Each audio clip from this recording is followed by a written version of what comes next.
Welcome back to Inner Warmup, where your inner work begins. I'm Taylor Elise Morrison, creator of Inner Workout, and you, as always, are our expert guest. Thanks for being here today.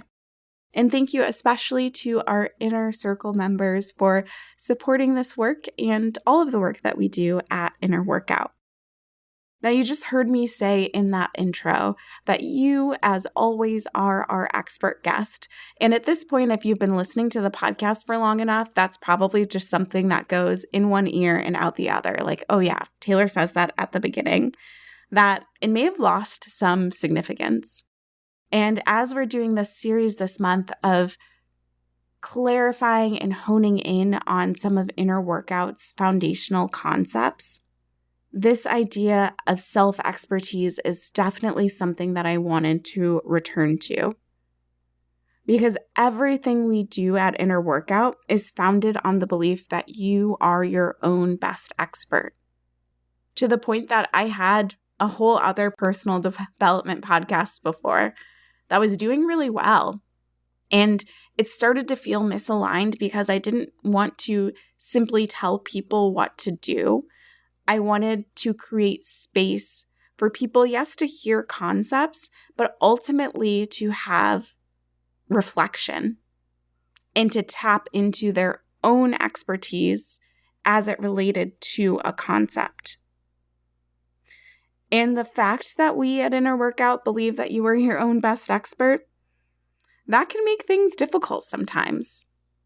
You may or may not know that I do a lot of facilitation work, and one of the organizations I work with is Google. And I get to lead this workshop every few months about the idea of asking rather than telling. And if you can ever think back to you trying to teach someone how to do something. Maybe it's at your job and someone was new and you're walking them through how you do a process. Whether it's a guest in your home and you're teaching them something. Maybe you saw a TikTok and you want to share the concept with someone else, whatever it is.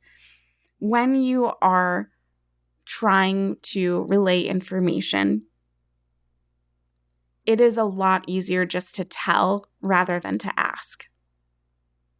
It tends to be faster to do that. It can feed your ego because you're like, I am wise, I am important, I am the person with the answers. For me as a podcaster, it would be easier for me to just feed you information and to tell you what to do. But it does very little for you as the listener if my ultimate goal is that you are more connected to yourself and that you take steps towards your own becoming. And I know how tempting it is as the person on the receiving end of the questions to just want the answer, to just want the checklist. Like, tell me what to do. I feel stuck. I feel confused right now. I don't want another question. I don't want it reflected back to myself. Just tell me what to do.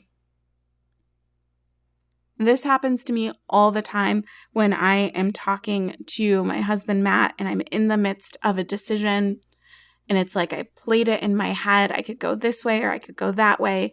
And neither way is necessarily better. It's really up to what feels more aligned. And I will whine to him. I will be like, please, babe, just tell me what to do. And I guess I got a keeper because he doesn't tell me what to do. He says, no, I'm not going to do that. Because ultimately, you know what is best for you, Taylor. He is more than willing to help me process. He'll listen to me do a pro-cons list. He'll ask me follow-up questions. But what he doesn't do is give me a step-by-step breakdown of this is what you should do, or this is the right path because X, Y, Z. And that isn't natural to many of us. It's not what we see, at least I'll speak from the eye, it's not what I've seen as the example to be set.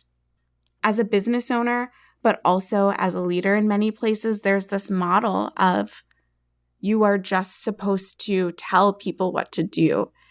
And when you tell people what to do, that puts you in a place of an authority, that puts you in this role of being seen as the expert, and that is the ultimate goal.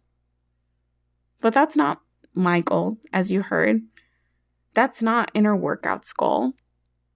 And so at Inner Workout, what we do and what we try to do, I'm more than willing to being called out. If you listen to this episode and you're like, actually, Taylor, I don't think you're living into this, please do reach out.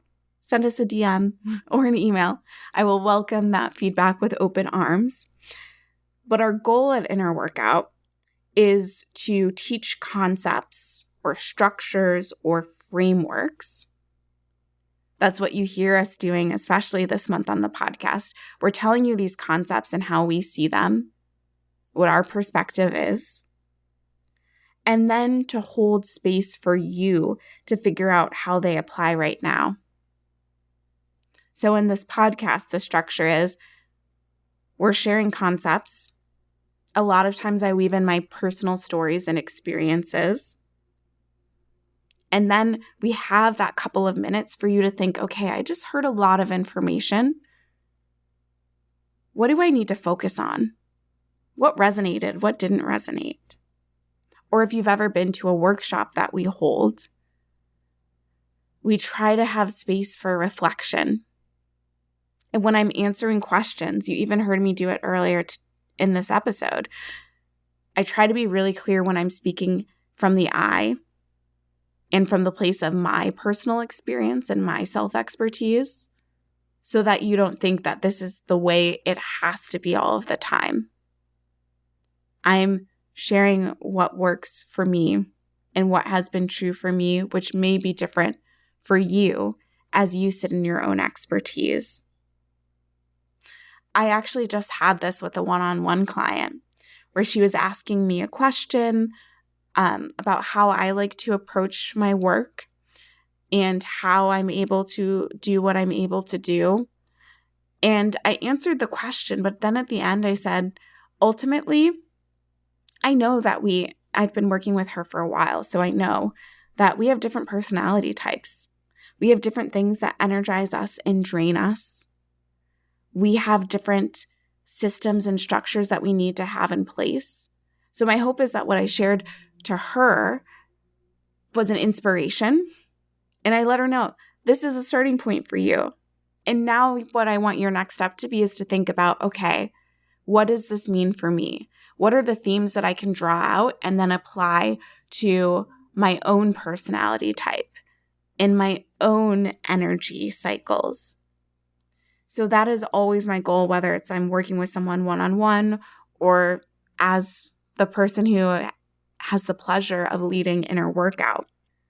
We would probably, honestly, make more money if we tried to sell step-by-steps. And we said, like, here are the 5 steps to taking better care of yourself. Or here are the 3 things that you can do to never feel anxious again. And a lot of marketers do that because in self-care and wellness and personal development, you're getting people who are in this place where they want change often. They see that something feels off. They see that something could be different. And sometimes people like to exploit that and say, okay, I have the magic formula. If you just follow this magic formula, all of your problems will go away. Obviously, I'm being a little extreme, even though it's probably not that far off from some of the advertisements that are out there.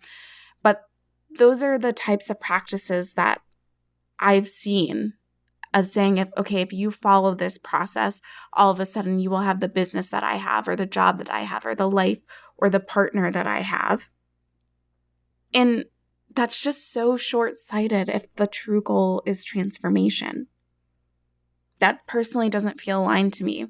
I love frameworks and structures and all of those things. If you've ever sat in on a workshop, I introduce a lot of those. But I love those because they give you a starting point so that you can plug and play them into your own life using your own wisdom because you are your own best expert.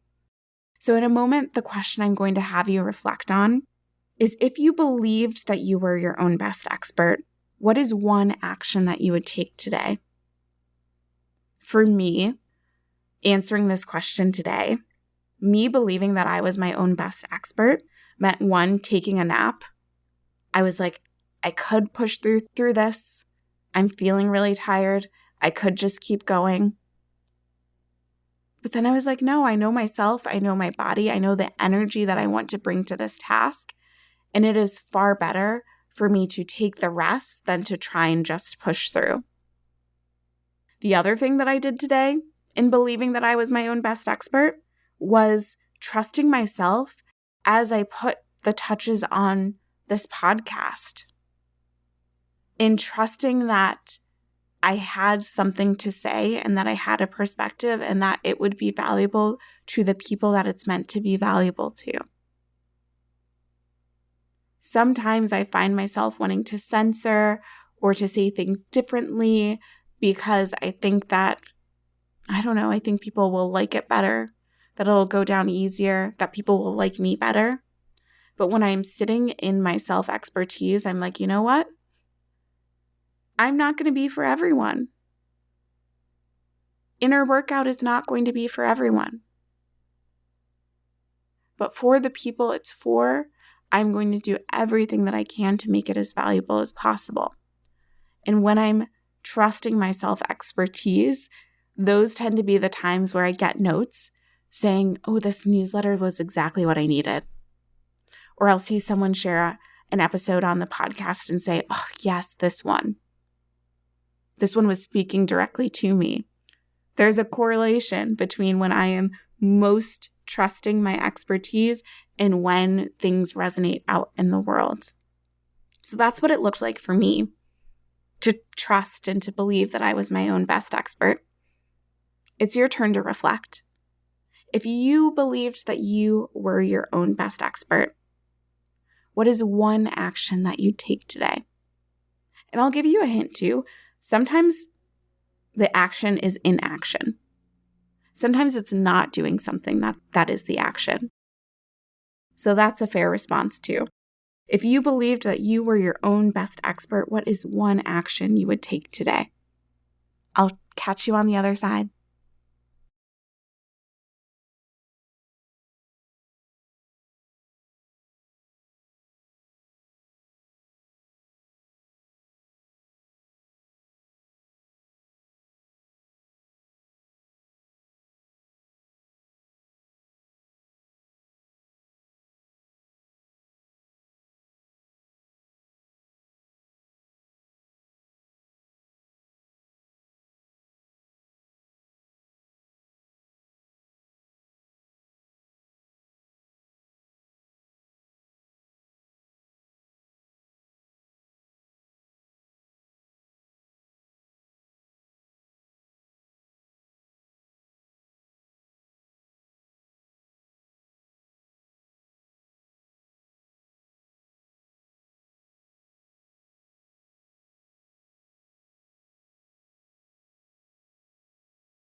Thanks for taking the time to reflect with me. Your time is valuable. I am so appreciative of it. And thank you for sharing your expertise. Hopefully that line hits a little bit different after today's reflection. Take care.